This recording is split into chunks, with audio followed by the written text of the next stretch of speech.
Disi bambari proud cyane nagajaca ku ruhande girira musaza wa Elo andebe kuri tifu tugagatoki gako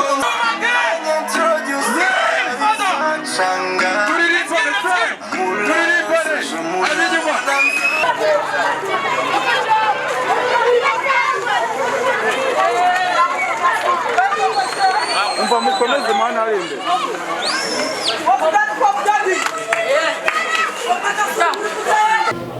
reba abaturage babyishimiye reba nyine yes nta gahunda dufitanye ariko icyo nifuza kukubaza urabona yuko abaturage bishimye cyane nyuma yo kwishima abana benshi barimo kuvuga ati papa cyangwa cyanunguye kuba munkoresha interview ariko ikintu navuga ko ibyo nkora byose mbikora abantu banjye ikintu cya mbere no kubashimira bavuga ati papa cyangwa yatwitse papa cyangwa yakoze ibintu biri fresh iki gitaramo cyakiriye gute mwana nka Kadafi inshuti ya hafi ya papa cyangwa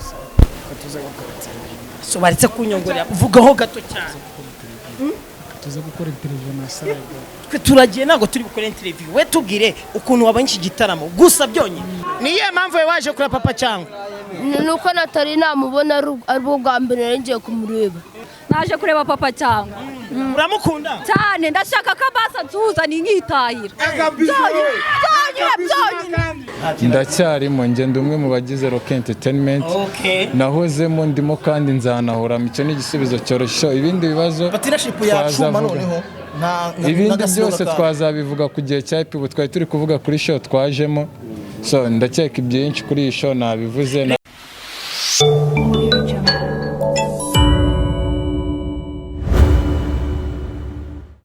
nkuko murimo kubibona hangaha turi kuri Maison de Jeunes Kimisagara uri kuri stage ni papa cyangwe nyuma yuko hari habereye igitaramo kigomba gusasurutsa abantu benshi bagiye batandukanye natwe twafashe umwanzuro nk'Umutako TV turavuga ati reka tuhagere uyu ni papa cyangwe mumaze kuba hano murimo kubabona abantu benshi bagiye batandukanye bari bitabiriye iki gitaramo uyu ni Umutako TV tugera hirya henshi hatandukanye reka tubanze kumenya ngo ibi bintu biraza kuba byifashe bite nizeye ko turaza gusubira mu kanya gatoya tuze kumenya iki gitaramo cyawe kifashe gute uyu ni Umutako TV dusubire mu kanya gatoya shimire team tukumwe mu buhanga bw'ibyuma hasta la vista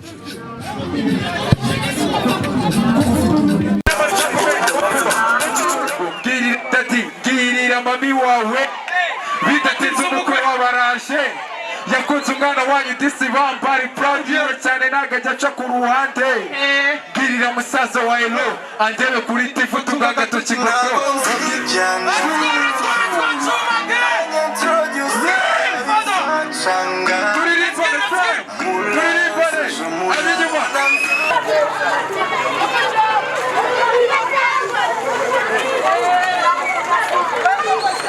umva mukomeze mana arinde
reba abaturage babyishimiye, reba nyine yes nta gahunda dufitanye, ariko icyo nifuza kukubaza, urabona yuko abaturage bishimye cyane.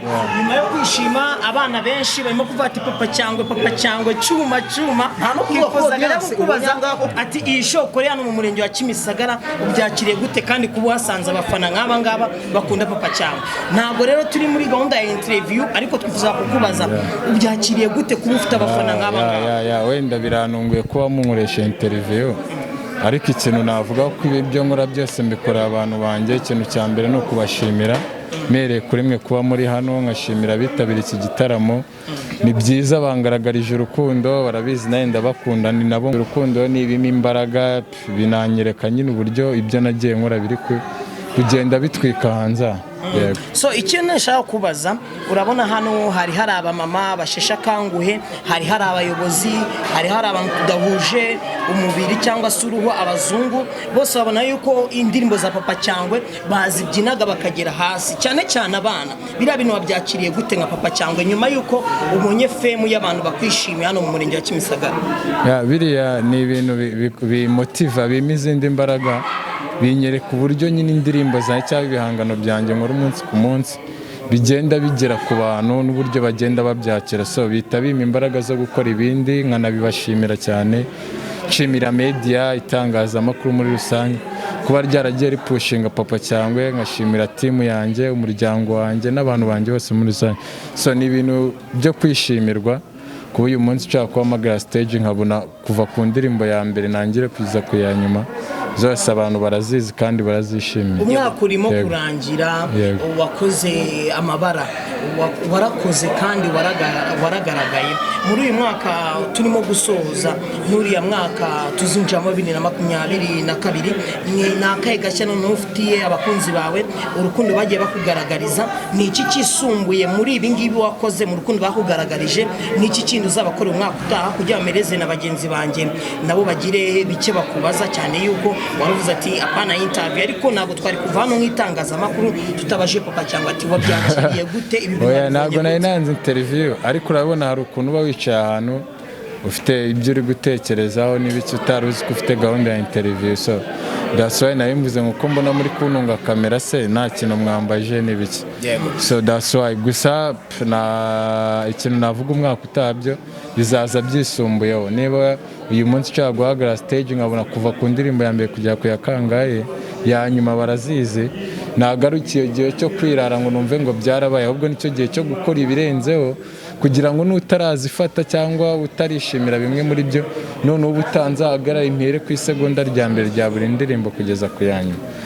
So mfite ibibazo bibiri ngiye nifuza kubaza papa cyangwa. Icya mbere ni inshuro ya kabiri ugaragaye kuri stage wowe na Kadafi muri Gengwa ya, kubera iki ari we uhitamo? Icyo ni icya mbere. Icya kabiri ufite EP iriho indirimbo 6 ugiye gusohora mu minsi mike iri imbere.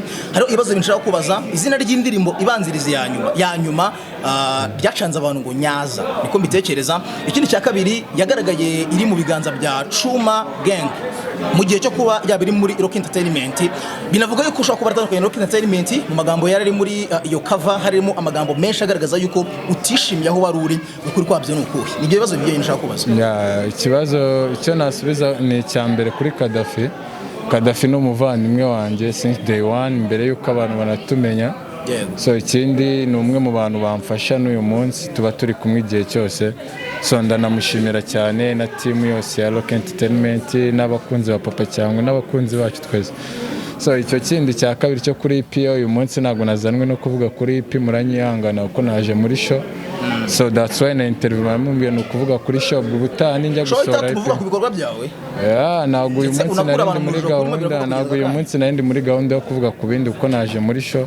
So ubutaha ninjya kuri gahunda za EP nzabiganiraho mbibwira abantu ko bimeze. Abantu benshi bakomeje kuvuga ati papa cyangwa aradushimishije, ati rwose uriya musore tuzakomezanya naye tumuri inyuma, ariko nakomeje kumva amajwi menshi y'abaturage benshi bari baje hano mu gitaramo cyawe bavuga ati uko biri kose Papa Cyangwe ntabwo akiri muri Rock Entertainment. Hari abantu bagenda bazamurwa n'abastari batandukanye muri entertainment nyinshi zigiye zitandukanye, aho ugasanga mu gihe ari mu itangazamakuru yanze kuvuga kwerura cyangwa avuga ati aha ntabwo nyiriyo cyangwa ndacyariyo. Ese Papa Cyangwe hano urabona ukurikiwe n'abantu benshi bagiye batandukanye, uracyari muri Rock Entertainment cyangwa ntabwo ukirimo? Ibyo ngibyo kuri we ku giti cyawe ushobora kumva yuko hari ubushiti bwasenya cyangwa turi uvuga byinshi, ndacyarimo ngenda umwe mu bagize Rock Entertainment. Nahozemo ndimo kandi nzanahoramo, icyo ni igisubizo cyoroshye. Ibindi bibazo ibindi byose twazabivuga ku gihe cya IP. Twari turi kuvuga kuri show twajemo, so ndakeka ibyinshi kuri iyi show nabivuze namwe mwayibonye. Udusogongeze gatoya iriya EP yawe twitega iki wenda? Hari indirimbo 6 kandi nziza cyane ubona ko bagiye bakomeye cyane, nk'akara karirimbo kitwa ngo Nyaza. Icyo nababwira zose ni uko izitega, kuko nta ndirimbo n'imwe y'ikiwani iriho. So ni EP nabakoreye abantu banjye bankunda, abakunzi b'umuziki nyarwanda n'abakunzi b'umuziki muri rusange. Vuba murabona umunsi izagera hanze, nzagenda mbibamenyesha mbasobanurira n'ibijyanye nayo cyane. So murakoze, ndabashimira. Kandi ndimo zisa n'imitima nazo n'ubundi ntabwo zaburaho. Reka tugushimire. Ni ukuvuga ngo iyo utatwemerera wari kuko reka tugushimire kandi mari komeze yagura ibikorwa byawe. Ikintu kimwe cyo navuga, ngenda umuntu ushima cyane aho navuye, nkashimira n'abahanguye. So kandi media ni ikintu gikomeye cyane kuri kariyeri y'umuhanzi cyangwa y'undi muntu wese ushaka gutera imbere.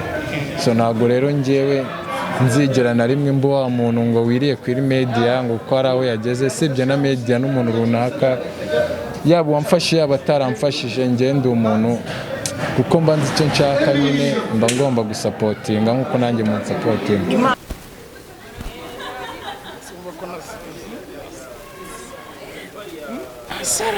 Wasaraye? Okay, niba wasaraye rero urihangana tugira akantu gato tuvugana ko hano mu itangazamakuru tuba dushaka kumenya ibyamamare. Ibyamamare nta kuntu bishoboka kuba twabonye iki gitaramo kibereye hano muri Maison de Jeunes Kadafi. Basi buretse gato Kada, iki gitaramo wakibonye gute? Ese umunota umwe wonyine iki gitaramo kuba abantu bagikomeje kuvuza induru bavuga ati Papa Cyangwe yatwitse, Papa Cyangwe yakoze ibintu biri fresh, iki gitaramo cyakiriye gute mwawe nka Kadafi, inshuti ya hafi ya Papa Cyangwe? So baretse kunyongorera uvugaho gato cyane. Tuza gukora interview na Sarah. Twe turagiye ntago turi gukora interview. We tubwire ukuntu wabanye iki gitaramo gusa byonye. Cyari kimeze fresh.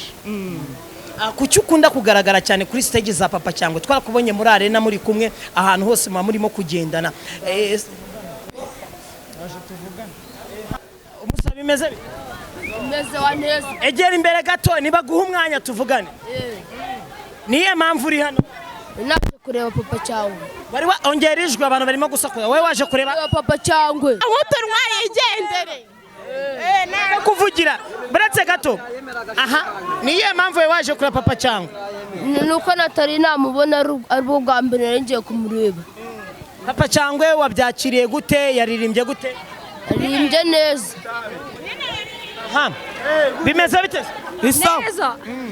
Amakuru ni meza. Niye mpamvu buretse gato reka abana babiri babanze nawe urakurikira mwicokoza umuryango mutaza kugira ibyo mwangiza. Reka mbanze uyu mukobwa urakurikira nuri uri inyuma nawe aravuga sibyo? Aha bimeze bite? Neza. Buretse urakurikira. Abafana ni benshi cyane. Mumureka banzaze egera imbere. Udakora ku muryango. Egera imbere, egera hirya gatoya tubanze uyu nguyu. Aha tubwire niye mpamvu uri hano? Naje kureba Papa Cyangwe. Uramukunda cyane, ndashaka ko basa nzuza ni nkitahira.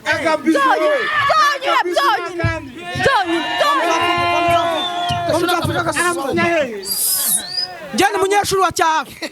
Yashaka ko Papa Cyangwe asinya ku ishati yo mu cyafi. Ko mu cyafi turi abantu bambaye. Wowe mu cyahafi bigaragara yuko amashati yanyu ya uniforme mwayashyize kuri papa cyangwa ni papa cyangwa we nanga ni papa cyangwa nuko nabyiri kubona wowe je cha papa cyangwa nsinye ku ishati ni tayiri nta kintu cyose nanje no gushaka ishati yanjye kanza mbikora noneho wabyakiriye gute iki gitaramo papa cyangwa amaze gukora hano muri Maison de Jeunes neza ariko yagiye vuba tutaramuhaga nanjye ndushaka niye mpamvu abantu benshi cyangwa se urubyiruko rwashakaye ruvuga ati papa cyangwa ugasanga abantu bari mu madirishya ndetse n'inzu papa cyangwa ni icyamama nta muntu utamushagari papa cyangwa sureba ni papa cyangwa reka ngushimire wowe twabanye muri isho hano ndi kuri Maison de Jeunes Kimisagara hari igitaramo cyari kirimo bamwe mu bastari mu gihugu cyacu papa cyangwa ndetse na Silvizo umwami wa parody twagerageje kuganira n'abashoboka ariko urabona yuko Kadafi atabyemeye cyane katubwiye ati nge nasaraye so hasta la vista uyu ni Umutako TV reka nshimire team twabanye ku buhanga bw'ibyuma dutangira ndetse no ku musozo w'iyi show nge mwe muri kumwe ni MC Seti nyarukira kuri Instagram yanjye wandike MC akarongo gatambitse Seti SETY akarongo gatambitse 150 Umutako TV ayabas